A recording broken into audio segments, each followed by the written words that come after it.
All right, so chapter one. What are we going to be covering in chapter one?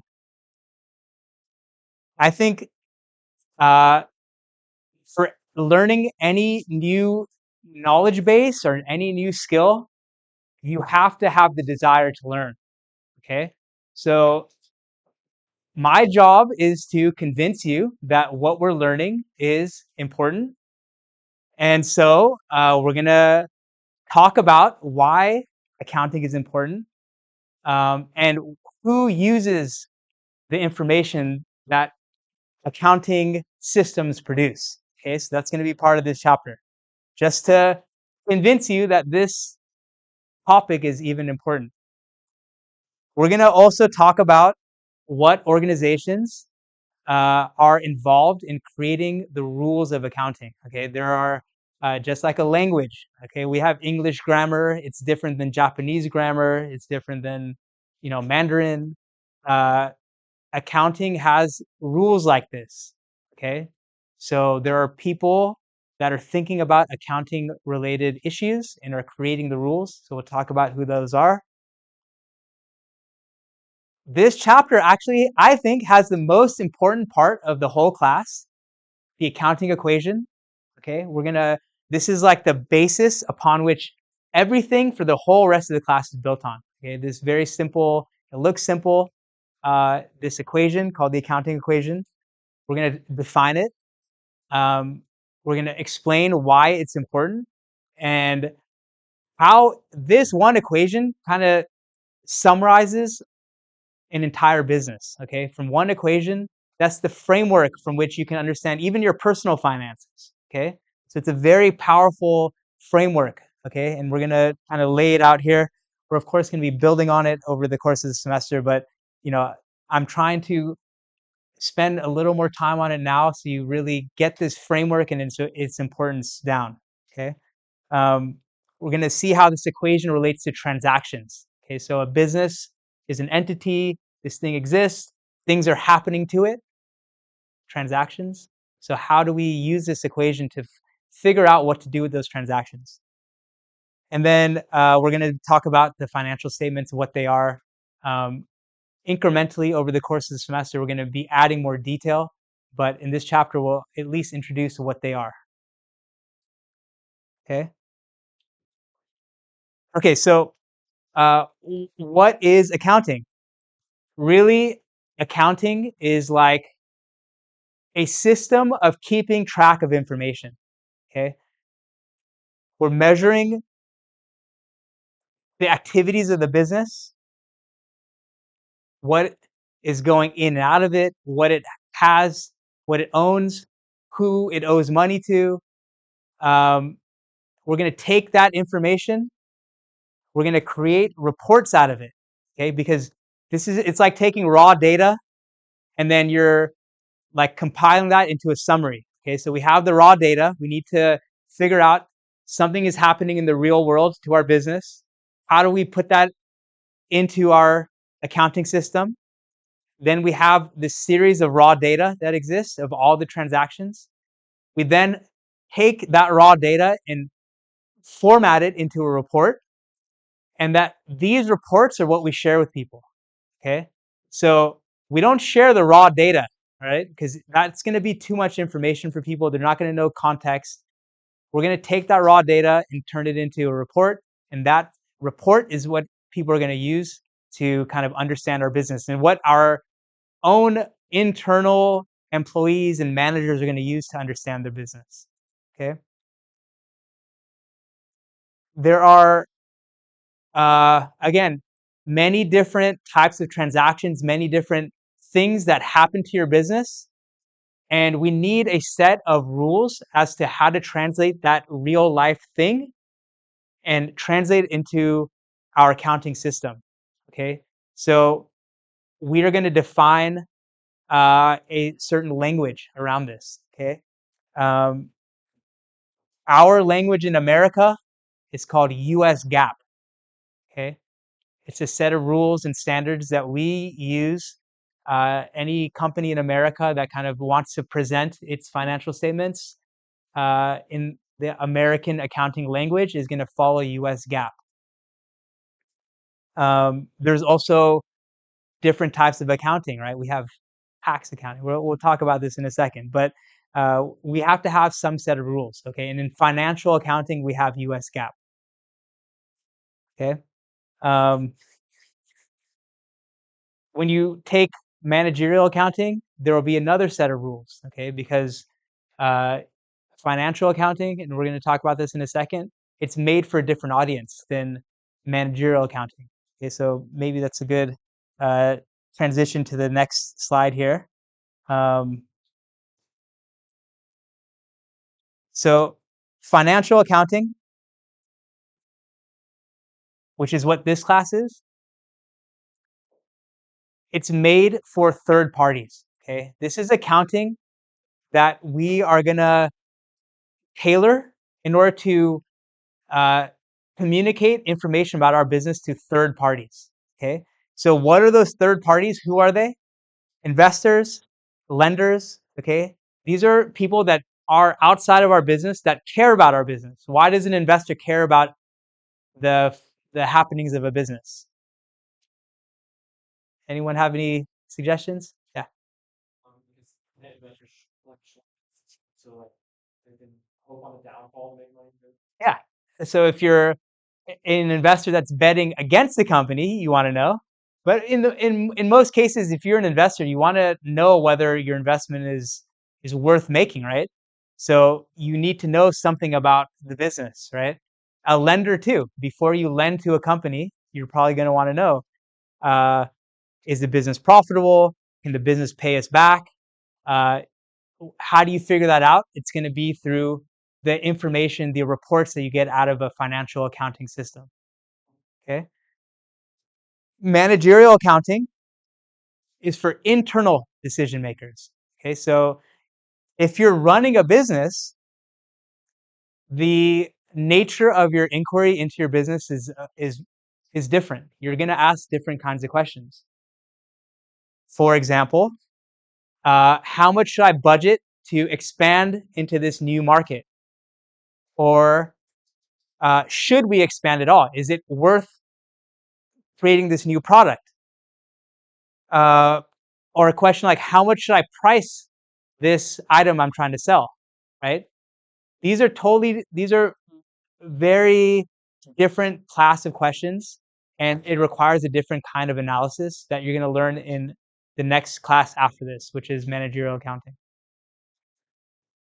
Tax accounting is for the purpose of paying taxes. Okay? It has its own set of rules made by the IRS, made by state governments, local governments. They all are going to have their own rules about how to take the events, the transactions that a business is kind of subject to, and deciding how much tax they're gonna that business is gonna owe.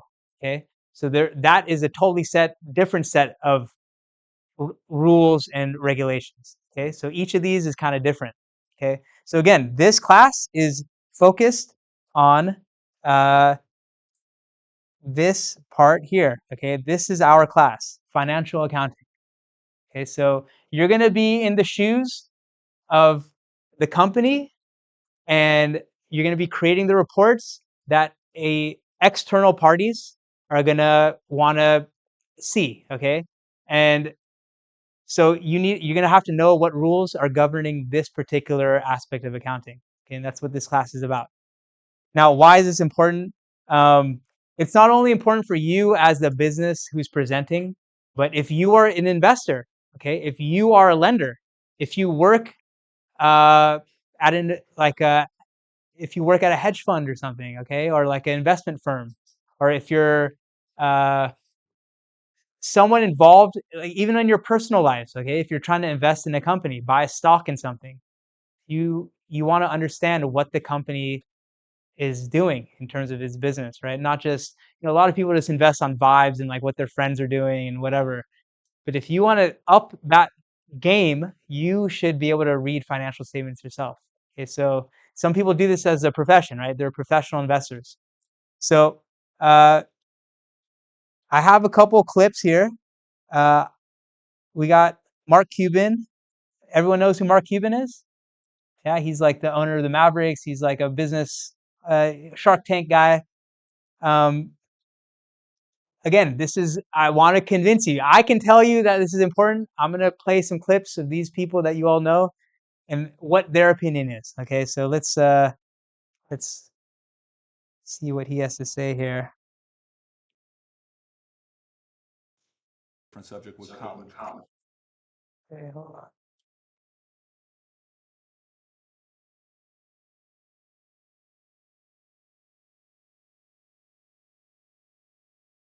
Different subject with college. Uh-huh. You went to IU, Yep. right? Now you got a lot of people that say forget about school. You know, They're drop out of idiots. school. They're idiots. So you think they're idiots? idiots. Tell me why. If you're going to have and run a business, if you don't understand accounting, you're already behind the eight ball. Can't you hire a guy that knows how to But run then accounting? they still have to communicate to you, right? I mean, there's people that don't understand the concept of, the difference between profits and cash. Your accountant might tell you you're profitable, but your cash is going down. Not understanding a breakdown. And when you don't, You think you need college to learn that? yeah, I think you do, right? Because it may not, for some people, look, if you're so self-motivated that you can take an online course in accounting and teach yourself everything, you're way ahead of the game anyways. But most people aren't. And I'm not saying you have to go to Indiana. I'm not saying go to an expensive school. I don't care if you go to a community college and take accounting and spend $99 for the class.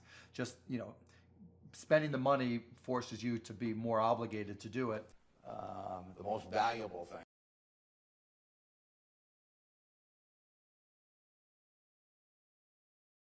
He said, your company may be profitable, but you don't have a lot of cash on hand.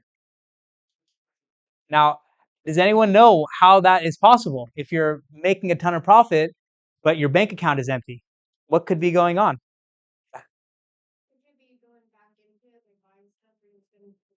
Exactly. Okay, so yes, that's exactly right. Okay, anyone else? There's other ways that this could happen, but that's definitely one of them. If you're investing in growth, if you're spending all that money to buy more inventory, whatever it is, yeah, a house. Reinvesting into yourself, like profitability is kind of more long term.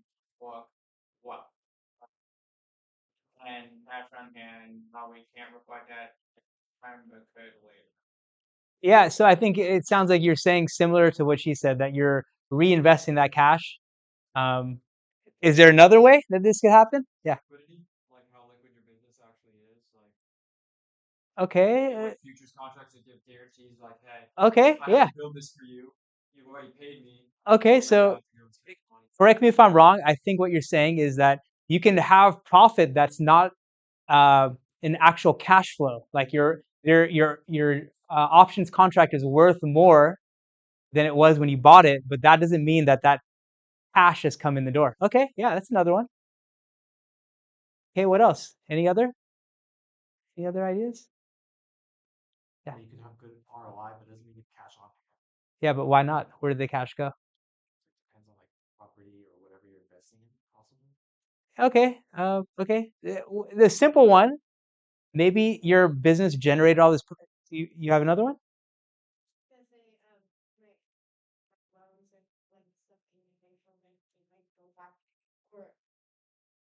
Yeah, but okay, yeah, but if you're paying off a loan, yeah, that could be one way that your cash goes. What about just paying a dividend? Okay, if your business is bringing in all this profit, maybe it's just returning that all back to the shareholders, right? So that's what we're going to learn. And how do you see that happening, right? The financial statements, once you know how to look at them, you're going to see what is happening, right? You'll be able to look at them and understand what scenario is playing out if you had a company with a lot of profit but not a lot of cash.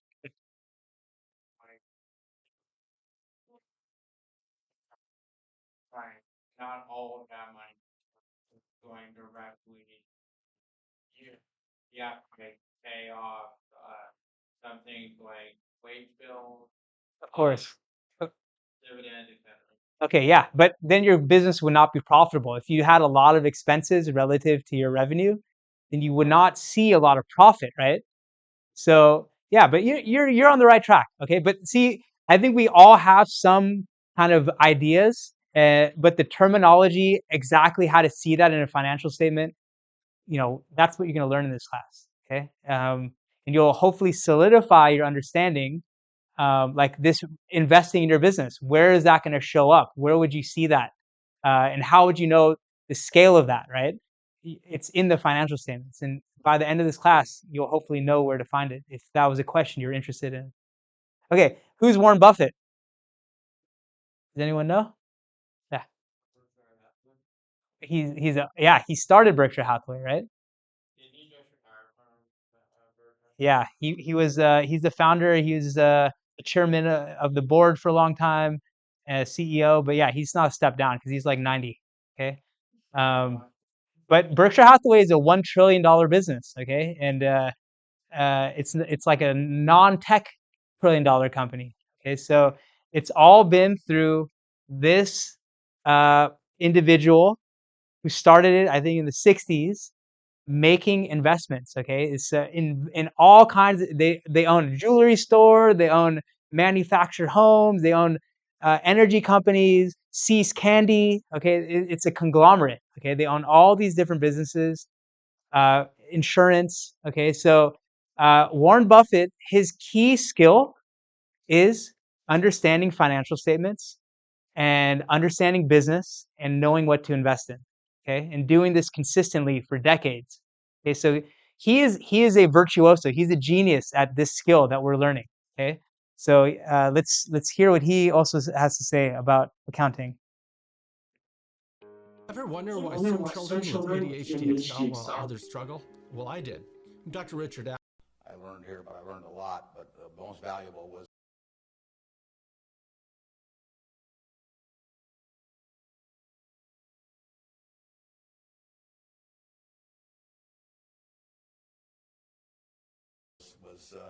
accounting, and we had a wonderful professor named Ray Dean.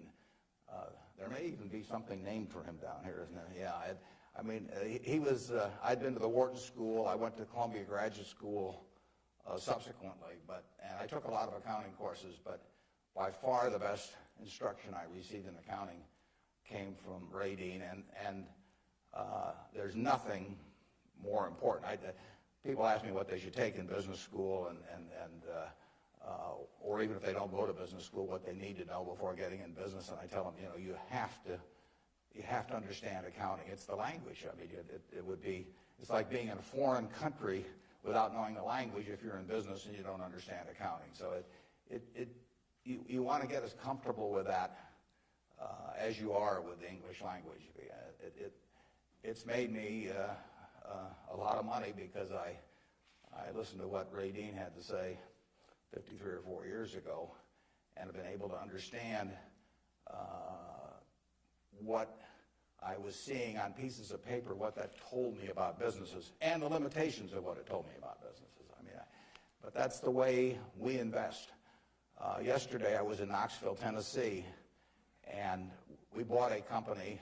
We agreed to buy a company called Clayton Homes about a week ago. It's a big company in the manufactured home business. We agreed to pay $1.7 billion for it.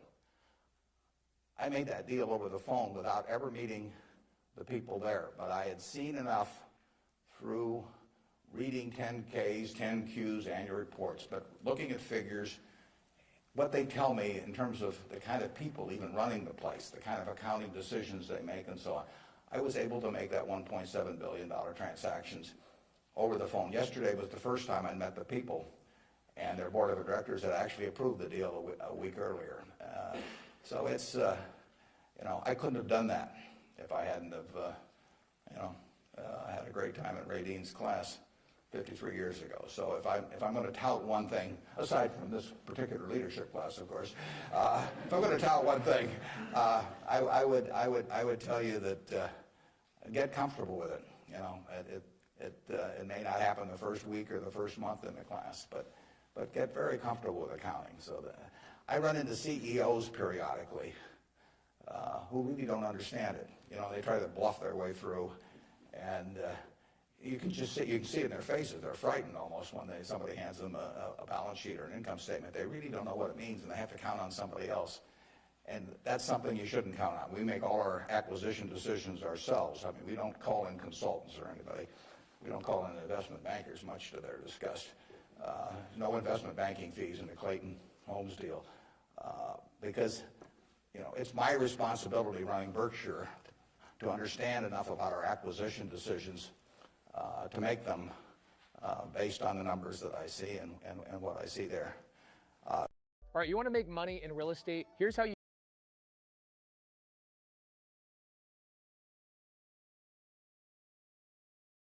Okay, so he's a person. Again, he's truly like if you're inspired after this course to continue, if you read all the Berkshire Hathaway letters, that's like an education in business and finance right there. But he's like like it's not a random success story of how he like became multi-billionaire guy. He's like it was a lot of luck. He kind of came up in a different time when there were more opportunities. But he's also just like, he's like a genius at this skill. Okay, and you don't have to be Warren Buffett. You don't need to be like worth 350 or whatever, $35 billion, whatever it is. You can learn and become competent in the skill and do okay yourselves. Okay, no one's asking you to be Warren Buffett. But I think what he's saying is true. This is like you need to understand this language if you want to work in any business related field. Okay, not just be an investor like him. Okay, if you want to work as a business consultant or whatever, you're gonna have to understand this stuff. Okay. All right. Any questions? Any reactions that anyone wants to share? Everyone psyched for this class now? Yeah? All right, good. Okay, any questions on the differences in these like kind of types of accounting? Everyone clear on this? Where in financial and the use of these other ones, managerial and tax? So there's a whole 187. The next class after this is all managerial accounting. Yeah. In tax accounting, I think there's a tax class, but that's yeah. Like if you're trying to take the CPA exam, that's going to be on there. That's like a specialized field, I'd say, if you wanted to go into accounting and tax accounting specifically. Yeah. But yeah, I'd say this class for sure is like universally used in the business world. Managerial is less so, but I think the concepts that you'll learn in that class are like very applicable to like your general kind of business careers. And then tax, I think, is a much more specialized thing. If you wanted to go into accounting and like, that's like a specialized, much more specialized kind of undertaking. Okay, but these two classes, this class and 187, I think are like kind of core classes that you'll need to understand. I think conceptually, the next like managerials is important too. Maybe not the specific skills you learn there, but the concepts. But this class, I think, is just like you need to walk away from this class understanding financial statements. That's like that should be a target for you all. That you should all at the end of this class feel comfortable about knowing what the financial statements are and like what they're saying to a basic degree. Okay, it will take a lifetime for you to become truly masters and like understand all the nuances and how that really solidified framework. But this is just going to be this is like the kindergarten. Everyone starts at the kindergarten level, and there's nothing wrong with that. We all did. Okay. So again, who is using financial accounting information? If you own stock in a company, you're going to want to know how your company is doing, how your investment is doing. And maybe if you only got like 10 shares of, Tesla, 10 is, it's like $3,000. If you got 10 shares of some company and, a couple $1,000 invested, maybe you don't care. But if you ever work as an asset manager, okay, you're going to own millions of dollars of this stuff, okay? Or if you're working at a hedge fund or private equity or something, if your job is to invest in a business, you're going to want to know how that investment is doing. Okay. And so you're going to be reading the financial statements. You're going to be tracking your investment. Okay. So shareholders are going to definitely want to keep track of this. Lenders, if you're lending money to someone, to some business, you're going to want to know how they're doing. You want to make sure that your loans aren't going bad. Okay. You want to be on alert when you start to see things deteriorating in the business, which you can see if you're an astute reader of financial statements. You can see the cracks forming in a business. Okay. And as a lender, then you want to maybe get out of that loan. If you're a bond investor, you want to sell that bond ahead of time. Okay. Labor unions, why do they want to know how business is doing? Any ideas? Yeah.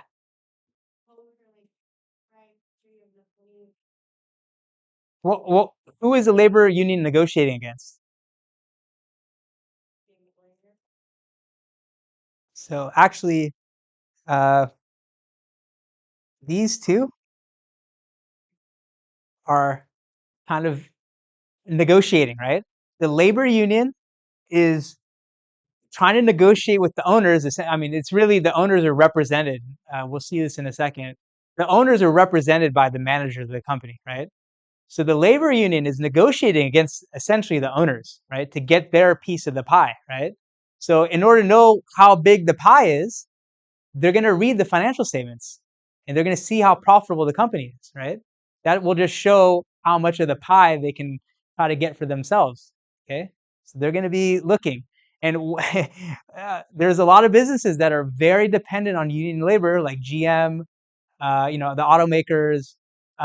They're going to be figuring out ways in the financial statements to minimize how much profit they show. And there's ways to do that. We're going to see ways that you can make accounting decisions to actually show less profit. And this is one incentive. What's the other big incentive? And I guess it's not directly related to this, but why would a company want to minimize the amount of profit they show? What's another reason? Yeah, exactly, taxes. Okay, so but that's a tax accounting. That's different set of rules. But yeah, that's another reason why you would want to minimize your profitability, at least on your financial statements. The government. This is, I guess, another reason why you want to minimize your profitability. What is the government? Why do they care about how a business is doing?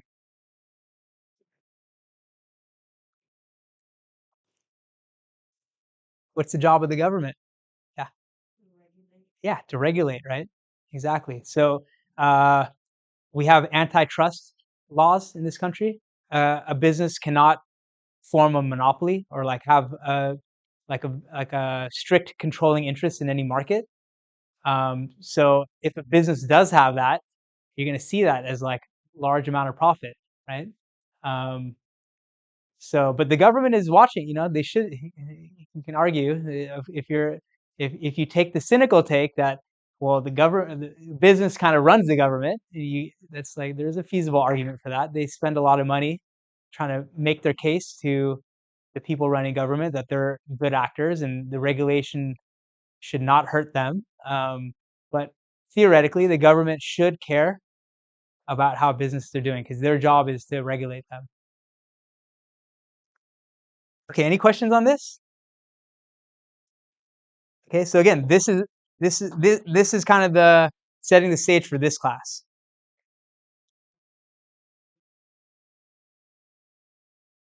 Again, managerial accounting. You can see it's all these internal departments within a company, right? Operations, the budgeting function, HR, the executives, marketing. Okay, all these people, they're going to be asking different questions about the business than external investors or lenders or whatever. Okay, and again, these questions, the framework to answer them is the next class after this. Okay, but I think it's good to know that these different schools of accounting exist. Okay, we're trying to kind of give you some background context, and we're gonna, of course, go into the details. Okay, some more background context information. Okay, And I guess this is kind of the real politic of why you're here. What can you do with this information? What are the different jobs that are available to you? Um, you can uh, basically be an auditor. Okay, so the job of an auditor is a company will present its financial statements. An auditor's job is to make sure that the company is not BSing. Okay, the auditors are professional accountants who know the rules of accounting really well. They will go scrutinize what the company has produced because the company is going to have their own accountants, and they're going to be like, "Well, why do you have this? Is this number accurate, first of all?"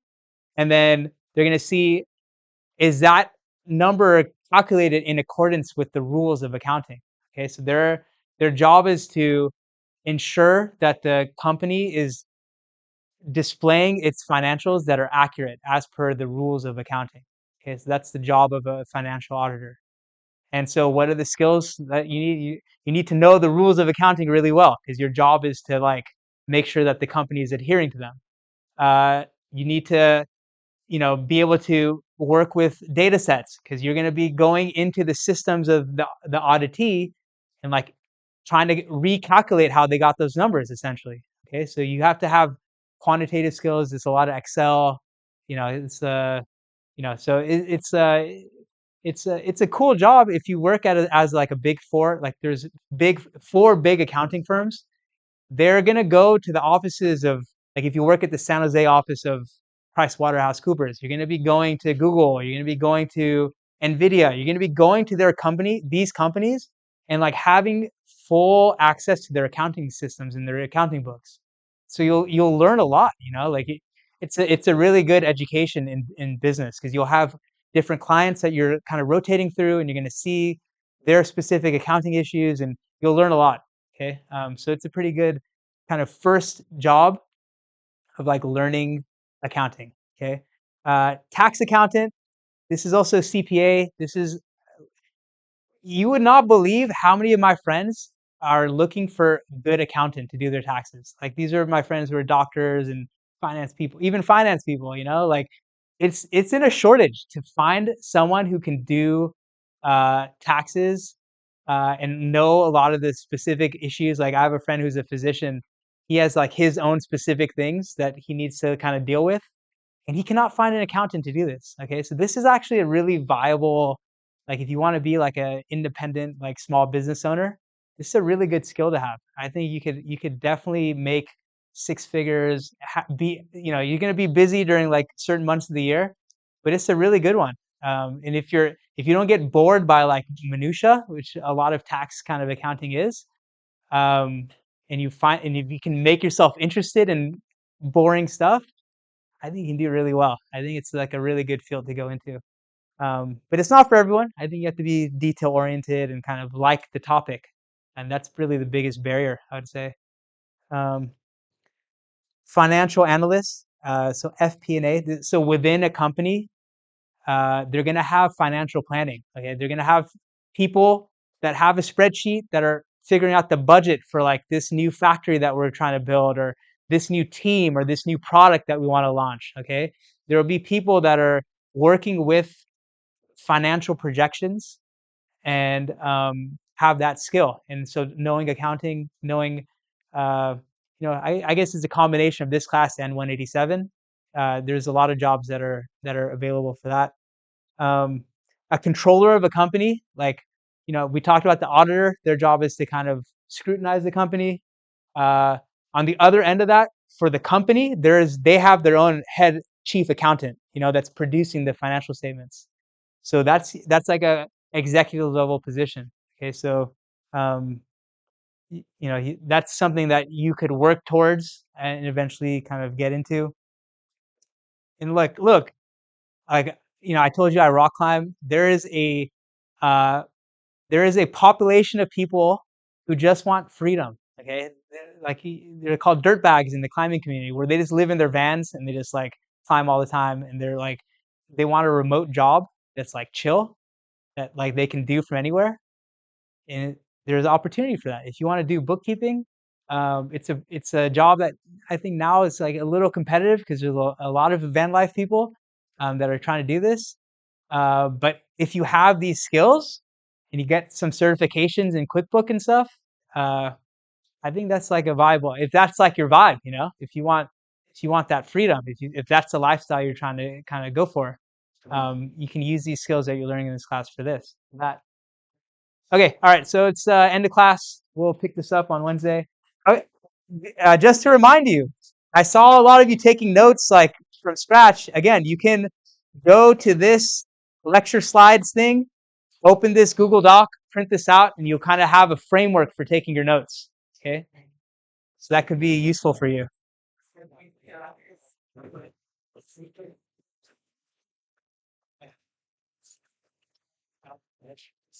Yeah. ID number and my name. Why don't you just where did you write it? Mostly not. So Yeah. Gosh, where did you write it down? I had with someone.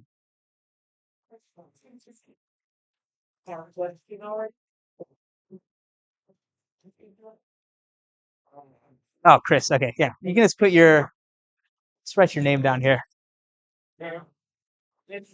Yeah. See ya.